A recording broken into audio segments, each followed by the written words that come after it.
Di sisi lain, di balik dinding, pasukan Bayangkara mengamati perkembangan yang terjadi itu. Bekel Gajah Mada menghitung keadaan dengan cermat. Gajah Mada harap-harap cemas. Keadaan pasukan Jalapati yang bergabung dengan pasukan Jala Rananggana tidak bisa disebut baik karena banyak di antara mereka yang telah terluka, bahkan terbunuh. Sebaliknya, pasukan Jalayuda masih utuh. Andai kata banyak Sora tidak berhasil membendung gelombang yang datang itu, maka apa boleh buat? Bekel Gajah Mada harus mengungsikan Srijaya Negara. Ketika masing-masing masih berhadapan, saat kedua belah pihak saling menunggu aba-aba untuk saling menyerbu, saat itulah tiba-tiba ada orang yang meminta perhatian. "Tunggu!" Orang itu mencoba berteriak.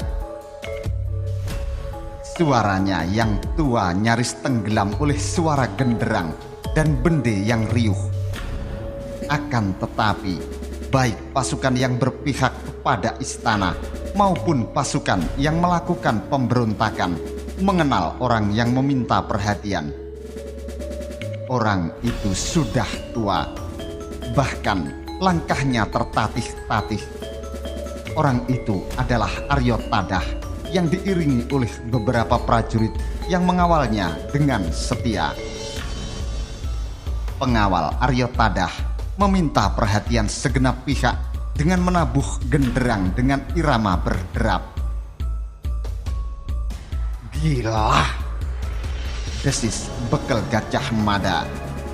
"Apa yang dilakukan Mahapatih Tadah?" Bekel Gajah Mada menjadi amat cemas. Keadaan benar-benar gawat.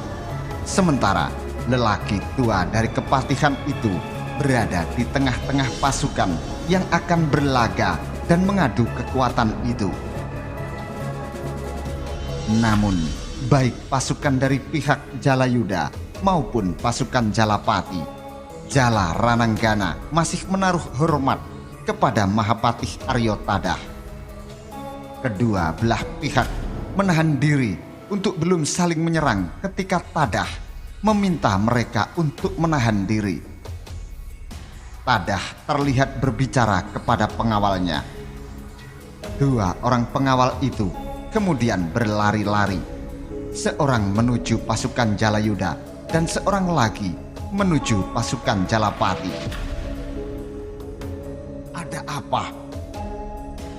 banyak Sora bertanya ketika prajurit itu mendekat.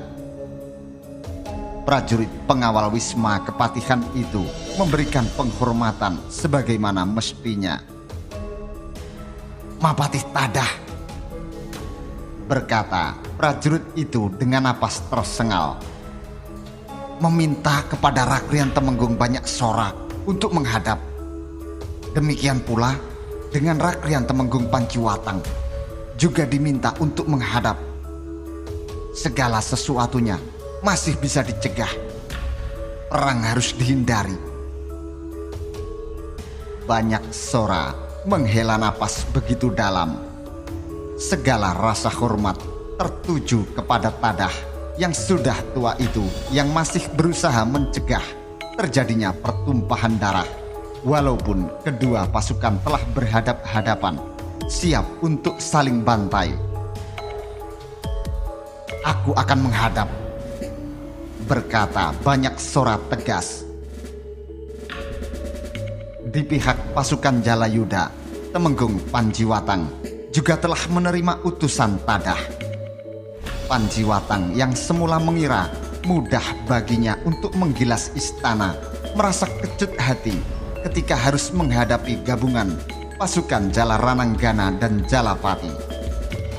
Tawaran Mahapatih Aryo Tadah itu baik untuk dipertimbangkan. Apalagi secara pribadi, Temenggung Panjiwatang, Mahapatih yang tua itu.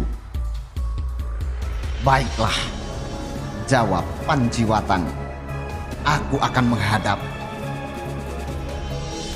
Dari atas dinding istana, Bekel Gajah Mada berdebar-debar melihat perkembangan yang tidak terduga itu. Bukan main, desis Bekel Gajah Mada. Moga-moga Mahapatih Aryotadah berhasil. Tampaknya Temenggung Panciwatang masih bisa diajak bicara untuk menghindarkan Wilwatikta dari kehancuran. Pasukan Jalayuda menyibak memberi jalan kepada pimpinan mereka yang akan menghadap Mahapatih Aryotadah. Demikian pula dengan pasukan Jalapati segera menyibak untuk memberi jalan kepada pimpinannya yang akan menghadap Tadah. Tetapi kedua belah pihak serentak mengangkat busur menjaga berbagai kemungkinan. Pasukan Jalayuda siap menyerbu jika sampai Temenggung Panciwatang berada dalam bahaya. Sebaliknya, gabungan pasukan Jalapati dan Jala Rananggana juga siap untuk berbuat sesuatu seandainya Banyak Sora berada dalam bahaya. Jantung Rakuti serasa dipacu kencang melihat perkembangan tidak terduga itu. Gila, umpat Rakuti. Apa yang akan mereka lakukan itu? Ratanca tersenyum sinis. Mahapatih Tadah masih dihormati, ucap Ratanca. Aryotadah memanggil Banyak Sora dan Panciwatang. Jika keduanya bisa didamaikan, pertempuran ini akan urung. Kau boleh mulai membayangkan nasibmu. Rakuti tegang. Kemungkinan seperti yang disampaikan Tanca itu amat mungkin terjadi. Jika pertempuran itu sampai batal, habislah mereka. Jaya Negara tentu akan menjatuhkan perintah untuk memburunya, menangkapnya hidup atau mati. Kalau tertangkap hidup, nasibnya akan menjadi buruk. Hukuman picis akan dilakukan di alun-alun. Rakuti kebingungan. Para Rakrian Winesuka yang lain juga kebingungan. Banyak Sora dan Panciwatang telah menghadap Patih Aryotadah. Dengan kekecewaan yang mendalam, Patih Tadah memandang Panciwatang.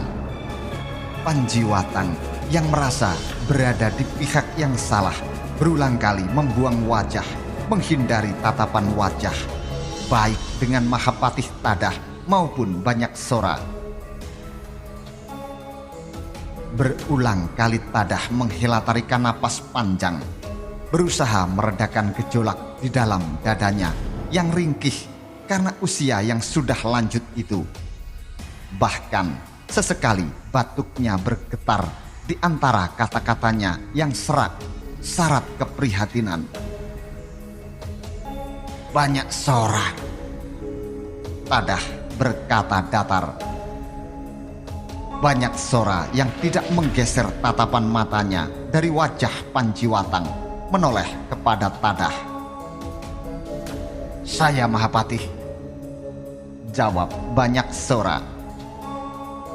Ku minta kau memerintahkan kepada pasukanmu untuk mengendalikan diri. Lihat mereka, semua mengangkat busur dengan anak panah siap menghujani kita.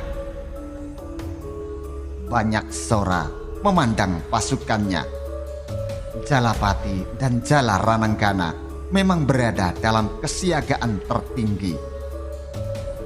Banyak Sora tidak memberi jawaban karena di antara prajurit Jalayuda yang memegang watang juga merentang busur dengan anak panah siap melesat pula. Juga kepadamu, Panciwatang, lanjut Tadah. Rasanya Gemetar kakiku yang tua ini berada di bawah ancaman busur-busur yang siap menerbangkan ratusan, bahkan mungkin ribuan anak panah. Lakukanlah bersama-sama. Beri perintah kepada mereka untuk tidak melakukan itu. Kalian tidak keberatan, bukan? Panjiwatang dan Banyak Sora dengan bersamaan memberikan isyarat kepada segenap prajuritnya untuk menurunkan anak panah masing-masing. Para prajurit dari kedua belah pihak rupanya menyadari pimpinan mereka sedang berunding. Sebagian prajurit ada yang merasa lega karena berharap pertumpahan darah bisa dihindari. Sebagian lainnya justru tidak sabar lagi. Di sisi lain, seperti terpojok di sudut, Rakuti dan Winesuka lainnya kebingungan. Bagaimana keadaanmu, Watang? Dengan aneh, Tadah bertanya. Pertanyaan itu membuat Panjiwatang kebingungan. Dalam keadaan yang kisruh seperti itu, Mahapatih Tadah masih sempat-sempatnya menanyakan kabar keselamatan. Panjiwatang gelisah. Keadaanku baik, Mahapatih, jawabnya sambil menunduk. Dan kau Banyak Sora? Mahapatih Tadah menoleh pada Banyak Sora. Bagaimana keadaanmu? Wajah Temenggung Banyak Sora serasa menebal. Nyaris tak tertahan keinginannya untuk mengayunkan tangan menggampar wajah Panjiwatang yang telah berkhianat terhadap negara. Napas Banyak Sora tersengal. Bagaimana aku bisa menyebut keadaanku baik, Mahapatih? Jawab Banyak Sora. Mahapatih melihat tubuhku penuh darah dan luka arang kerancang karena harus melayani kegilaan Temenggung Pujut Luntar. Ternyata tak hanya Pujut Luntar yang menjadi gila, kelelekan kerak. Aku tidak habis mengerti mengapa Pujut Luntar menjadi lupa diri. Bahkan tidak hanya Pujut Luntar, kini aku menghadapi pasukan segelar sepapan yang dipimpin Temenggung yang lain yang juga keracunan kembang kecubung. Jadi, bagaimana aku bisa mengatakan keadaanku baik? Sindiran itu menggeretaki dada Panjiwatang.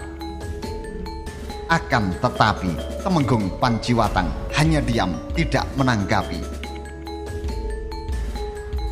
Aryo Tadah kembali meletupkan batuk tuanya. Dengan keprihatinan yang sangat kental, Aryo Tadah memandang Panjiwatang. Yang namanya manusia, Aryo Tadah berbicara, tidak ada yang sempurna. Manusia adalah tempat segala macam ketidaksempurnaan serta berbagai kekurangan. Manusia sering alpa dan lupa kendali. Hal semacam itulah yang saat ini terjadi. Rakuti kehilangan akar tempat pijakan, merasa melambung di awan tinggi. Jika dianggap penyakit, maka penyakit yang disandang Rakuti itu telah menulari Pujut Luntar, bahkan Temenggung Panjiwatang. Tak kau sadarikah itu, Panjiwatang? Kau melakukan tindakan yang salah. Panjiwatang menunduk. Apa yang kau cari dengan petualanganmu ini? Lanjut Tadah dengan suara datar dan kecewa. Panjiwatang kesulitan untuk menjawab. Banyak Sora tersenyum sinis. Pujut Luntar menjadi gila karena kesengsem jabatan Mapatih. Berbicara banyak sora dengan nada suara yang ketus. Karena iming-iming akan mendapat kedudukan sebagai Mapatih dari Raguti, Pujut Luntar langsung mabuk. Namun ternyata pimpinan Jalayuda menyimpan angan-angan yang lebih gila. Gusti Mapatih, pimpinan Jalayuda ini menginginkan kedudukan sebagai raja. Ia berharap pasukan Jalapati dan Jalaranenggana akan sama-sama hancur, sehingga ia bisa muncul di atas bangkai-bangkai yang berserakan, tampil sebagai pemenang. Panjiwatang merasa berdiri di atas bara. Diblejeti macam itu menyebabkan Panjiwatang tidak berkutik. "Kalau boleh aku menawarkan," berkata Tadah, "mari kita lupakan kejadian ini. Perang yang sangat berdarah dan meminta korban sangat banyak masih bisa kita hindari. Kalau kau menginginkan kedudukan sebagai raja, apa boleh buat, kau harus melanjutkan perang ini sampai hancur-hancuran. Dan itu bukan jaminan bahwa kau pasti bakal berhasil, karena sebagaimana kau lihat, pasukan Jalaranenggana dan pasukan Jalapati telah bergabung menjadi satu, serta siap menghadapi apapun yang kau lakukan. Namun kalau hanya sekedar jabatan Mapatih, aku tidak keberatan untuk menyerahkan kepadamu." Temenggung Panjiwatang mulai bisa menengadah, namun mulutnya masih tetap bungkam. Panjiwatang merasa tawaran yang diberikan itu seperti tawaran orang tua untuk menenangkan seorang bocah yang merajuk dengan memberinya gulali. Tawaran itu bagi Mapatih Tadah mungkin bersungguh-sungguh.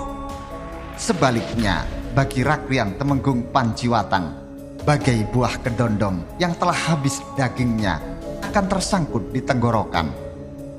Bahkan Panjiwatang kemudian merasa tawaran itu menjadi sebuah penghinaan baginya. Panjiwatang bahkan merasa cincing-cincing klebus terlanjur basah dan harus diseberanginya sekalian. Sebaliknya, bagi banyak sora, tawaran yang diberikan Mapatih Tadah kepada Panjiwatang itu akan meretakkan dinding kepalanya. Bagi banyak sora, perbuatan Panjiwatang yang berani melakukan tindakan makar itu layak mendapatkan ganjaran hukuman mati. Tidak ada hukuman yang layak diberikan kepada pengkhianat negara kecuali hukuman mati, digantung di alun-alun atau hukum picis di dekat pasar Daksina. "Renungkan Panjiwatang," lanjut Tadah. "Pertimbangkan kehancuran yang akan terjadi. Akan banyak janda menangisi suaminya.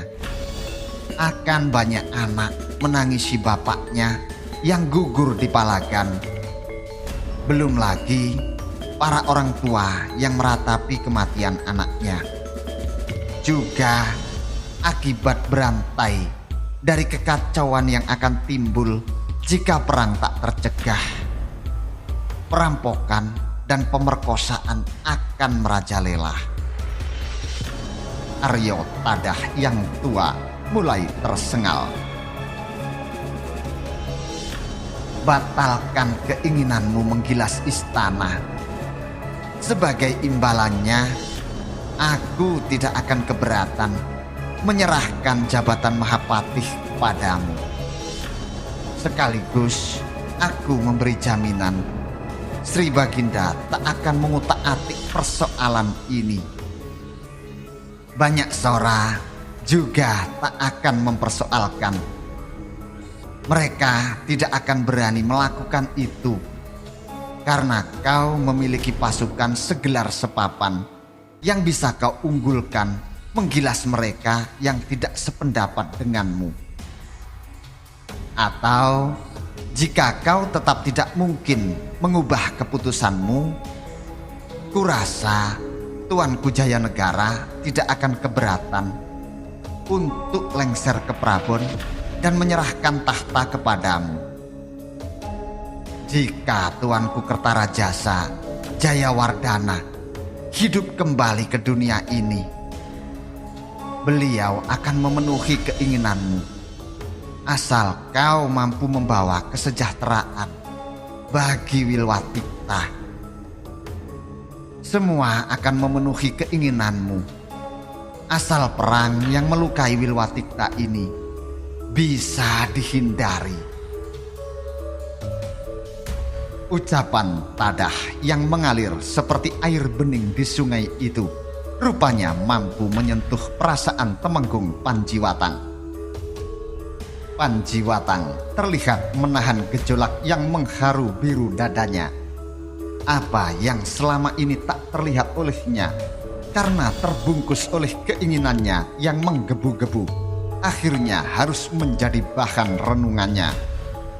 Pada akhirnya Panjiwatang bahkan merasa amat malu. Mata Panjiwatang memerah, suaranya bergetar.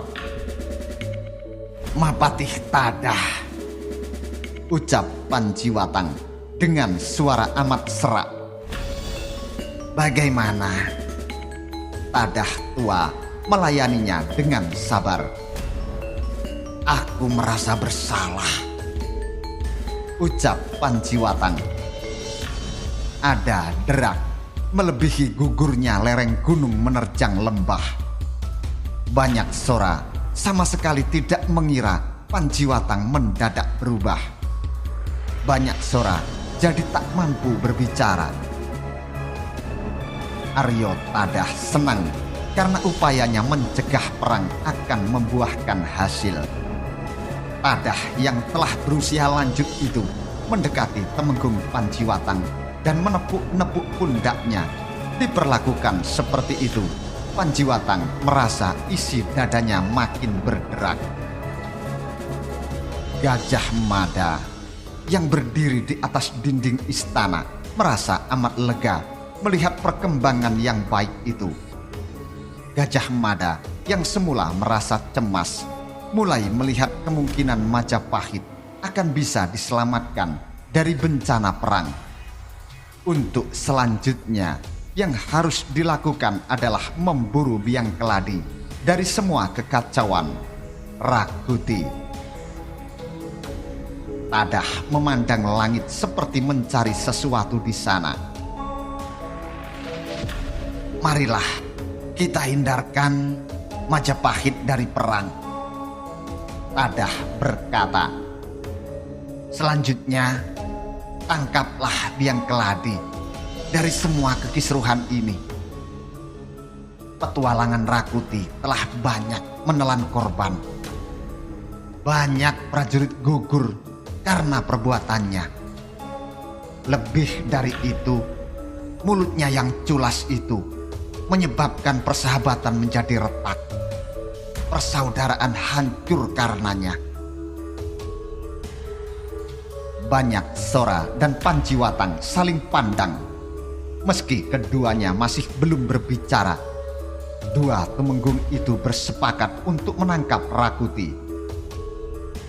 Akan tetapi, tentu saja ada yang tidak senang melihat perkembangan seperti itu.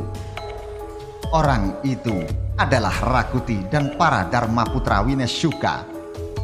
Dari jauh, Rakuti melihat. Dengan mulutnya yang oleh Rakuti dianggap berbisa, Tadah berhasil melunakkan Temenggung Panjiwatang. Jika perang itu bisa digagalkan, maka dirinya dan para Winesuka akan berubah menjadi tikus-tikus yang diburu anjing. Sungguh keadaan itu tidak menyenangkan. Rakuti tiba-tiba mengangkat busur. Gendewa itu telah direntang. 2 buah anak panah beracun telah disiapkan. Pada dasarnya, Rakuti adalah seorang prajurit yang memiliki kemampuan olah kanuragan amat mumpuni. Rakuti juga mempunyai kemampuan membidik sasaran yang bergerak dengan hasil yang akurat. Rakuti yang marah itu segera melepas 2 buah anak panahnya. Anak panah beracun bisa ular itu melesat dengan sasaran Mahapatih Aryotadah. Anak panah yang melesat deras itu menimbulkan suara mendesing dengan nada tinggi. Dari atas dinding regol istana, Gajah Mada kaget melihat panah yang melesat cepat. Akan tetapi, jaraknya yang sangat jauh menyebabkan bekel Gajah Mada tidak bisa berbuat sesuatu. Dengan cemas, bekel Gajah Mada melihat apa yang akan terjadi tanpa bisa berbuat apa-apa. Adalah Temenggung Banyaksora yang melihat bahaya yang mendatangi Tadah. Dengan cekatan, Banyaksora segera meloncat, mengayunkan pedangnya. Anak panah yang mestinya menghujam tepat di jantung Aryotadah itu berhasil ditepisnya. Melihat keadaan yang tidak terduga itu, Panjiwatang melenting. Namun anak panah kedua melesat dengan garis lintasan mengarah pada tubuhnya. Anak panah beracun itu menyentuh lengannya. Anak panah itu tidak berhenti, tetapi terus melesat menghunjam di lengan Banyaksora yang berdiri pada lintasan garis lurus. Segenap prajurit dari kedua belah pihak kaget melihat perkembangan yang tidak terduga itu. Pada umumnya, para prajurit tak bisa menafsirkan dengan jelas apa yang terjadi. Yang mereka lihat adalah Panjiwatang dan Banyaksora yang berjumpalitan. Keadaan itu segera memancing ketegangan yang semula sempat mereda. Rakuti yang melihat upayanya membuahkan hasil tidak menunda waktu, segera memanfaatkan keadaan itu. Serbu! Rakuti berteriak. Ternyata teriakan itu sudah cukup mampu untuk menggerakkan kedua pasukan yang berhadap-hadapan dan berada dalam kesiagaan yang sangat tinggi. Dengan berlarian, para prajurit dengan berbagai senjata serta umbul-umbul itu berlari menghambur menuju lawannya. Bekel Gajah Mada menggigil melihat perkembangan yang terjadi dan tidak terduga itu. Perang telah pecah karena ada pihak yang berhasil mengail di air keruh. Gajah Mada merasa yakin orang berperilaku pengecut yang telah melepas anak panah itu adalah Rakrian Kuti. Aryotadah gemetar menyaksikan perkembangan yang tidak terduga itu. Beberapa prajurit pengawalnya segera mengamankan orang kedua di Majapahit itu ke tempat yang terlindung. Banyaksora dan Panjiwatang kembali saling berhadapan. Banyaksora merasa kepalanya akan meledak melihat sikap pengecut yang dikiranya baru saja dilakukan pasukan Jalayuda. Demikian juga dengan Panjiwatang. Pimpinan pasukan Jalayuda itu sangat marah melihat sikap perbuatan yang dikiranya baru saja dilakukan oleh pasukan Jalapati. Banyaksora segera berancang-ancang untuk melakukan sebuah serangan. Sebuah tombak yang ada di tangan prajurit bawahannya dirampasnya. Dengan tombak itu, ia akan mengadu guna kasantikan Joyo Kawijayan melawan musuhnya. Namun Banyaksora kemudian merasa ada sesuatu yang tidak wajar pada lengannya. Anak panah itu segera dicabutnya. Darah yang menetes tidak berwarna merah, tetapi kehitam-hitaman Bahkan racun pada anak panah itu mulai bekerja. Keringat bagai diperas dari wajahnya. Banyak Sora mendadak merasa mulai mengalami kesulitan bernapas. Sebaliknya, keadaan Temenggung Panjiwatang tidak kalah buruk. Anak panah amat beracun yang dilepas Rakuti telah menyerempet lengannya. Sebagaimana yang dikatakan Ratanca yang meramu racun ganas itu. Sebuah goresan kecil saja dari senjata beracun itu sanggup mengantarkan siapapun ke pintu gerbang kematian.